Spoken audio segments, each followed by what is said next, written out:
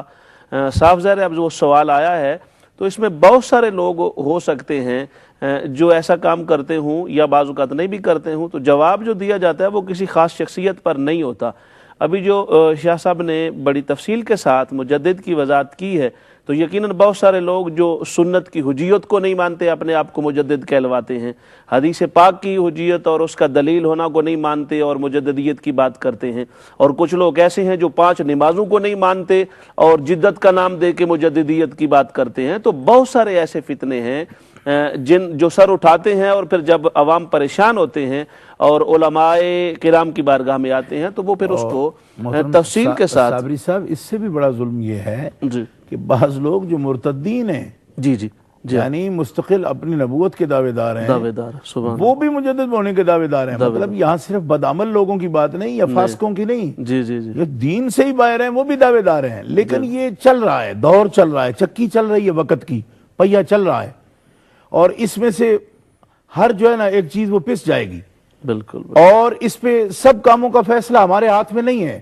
صحیح بات، ہمارے ذمہ بھی صرف بیان ہی کرنا ہے، پہنچانا ہے، ما علینا الا البلاغ۔ سبحان وہ بھی ہمارے ذمہ کیا، ہم تو خدام ہیں، نوکر ہیں ان کے جن کے ذمہ داریاں تھیں یا ہیں، ہم تو اس صف میں بھی خود کو کیا شمار کر سکتے ہیں، ہم تو ادنا سے خادم دین ہیں۔ سبحان اللہ، تو ان کے ذمہ بھی کیا لگایا احکم الحاکم ما علینا الا البلاغ، کہ ہمارے ذمہ صرف پہنچانا ہے۔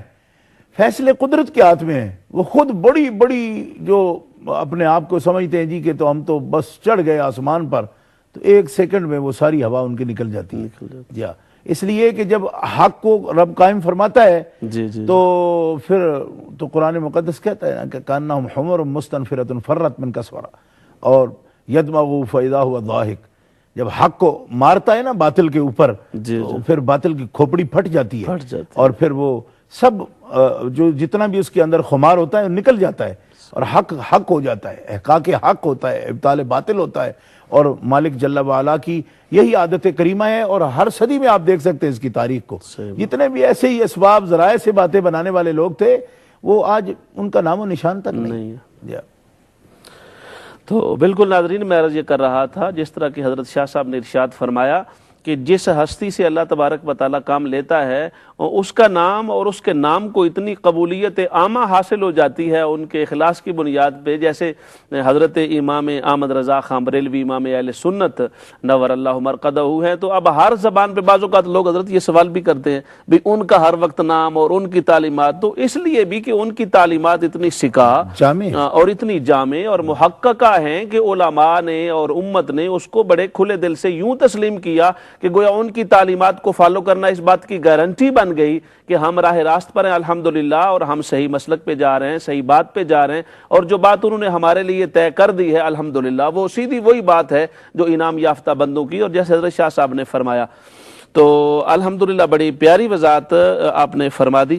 اس سے پہلے حضرت آپ دیکھیں مثلا حضرت امام احمد رضا خان بریلوی رحمۃ اللہ علیہ سرکار ہیں، ان سے پہلے امام المحدثین حضرت شاہ عبدالعزیز محدث دہلوی رحمۃ اللہ علیہ، حضرت شاہ غلام علی دہلوی رحمۃ اللہ تعالی علیہ سلسلہ عالیہ نقشبندیہ کے پیشوا، جن کو ہزارہا علماء نے ان کو مجدد لکھا ہے۔ سبحان اچھا، حضرت شاہ عبدالعزیز صاحب محدث دہلوی رحمۃ اللہ تعالی علیہ کو مجدد لکھا ہے، حضرت شاہ ولی اللہ صاحب کو لکھا گیا۔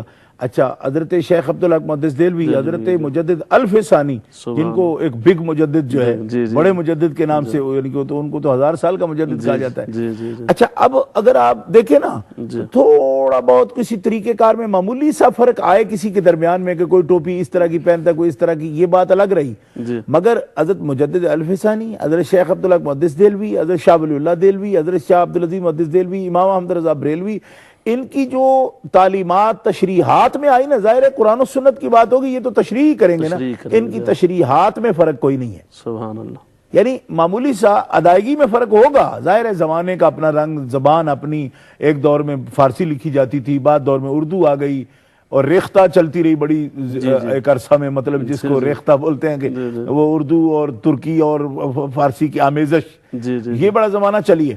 زبان کا فرق اور بات ہے، مگر وہ جو تڑپ، وہ جذبہ، وہ ایک جو بنیاد ہے نا، وہ ان کے درمیان. اس سے پہلے آپ چلے جائیں 9ویں صدی میں، 8ویں صدی میں، 7ویں صدی میں، تو ایک پوری جو ہسٹری ہے مجددین کی، اور روح جو ہے نا اس کے اندر وہ ایک ہی کار فرما ہے.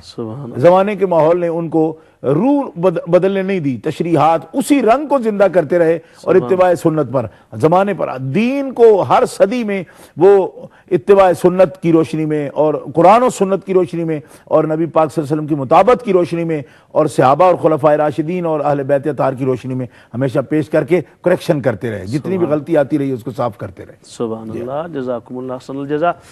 ناظرین گرامی، ہمارے پاس اذان عشاء کا وقفہ کا وقت ہو گیا ہے، اجازت دیجئے اذان عشاء کے بعد دوبارہ حاضر ہوتے ہیں.